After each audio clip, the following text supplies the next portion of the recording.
Alors nous, on a fait un projet phare qui concerne les proches aidants des personnes âgées en perte d'autonomie.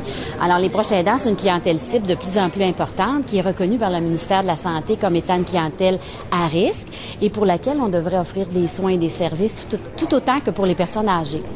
Par ailleurs, on connaît le fardeau des proches aidants, on connaît leur détresse psychologique, on connaît les besoins qu'ils ont, on les connaît, les besoins d'information, des besoins de soutien psychosocial, des besoins de répit, mais on n'a pas d'outils encore pour évaluer ces besoins-là, des outils systématiques qui seraient utilisés dans le réseau.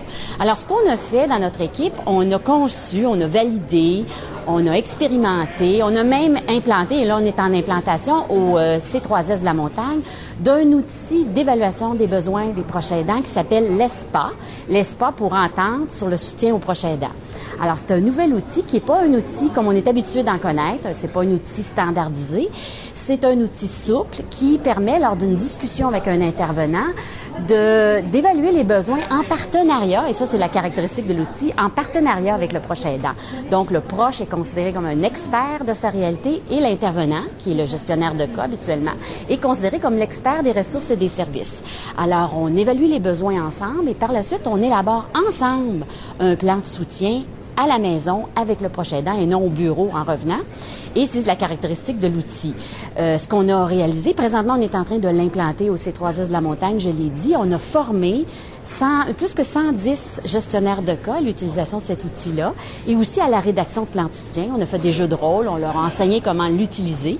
Et présentement, l'outil est en cours d'utilisation auprès des familles à domicile et on a déjà recueilli des plans de soutien jusqu'à présent.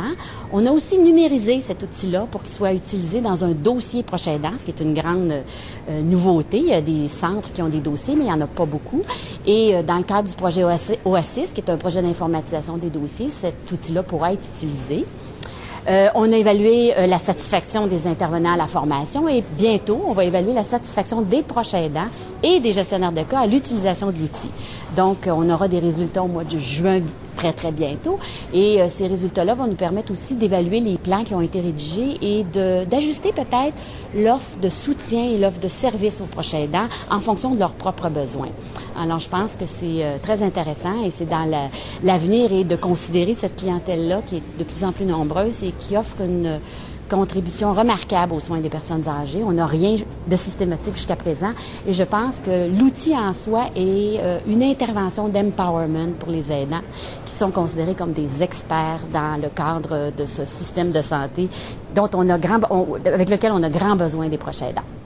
Ce qui me rend le plus fière dans ce projet-là, c'est que depuis de nombreuses années, on dit que les proches aidants sont importants dans le réseau de la santé, qu'il faut les considérer. On est de plus en plus sensible à leur réalité, mais on n'a pas encore d'outils pour évaluer avec eux et en partenariat leurs propres besoins et ce dont ils auraient besoin.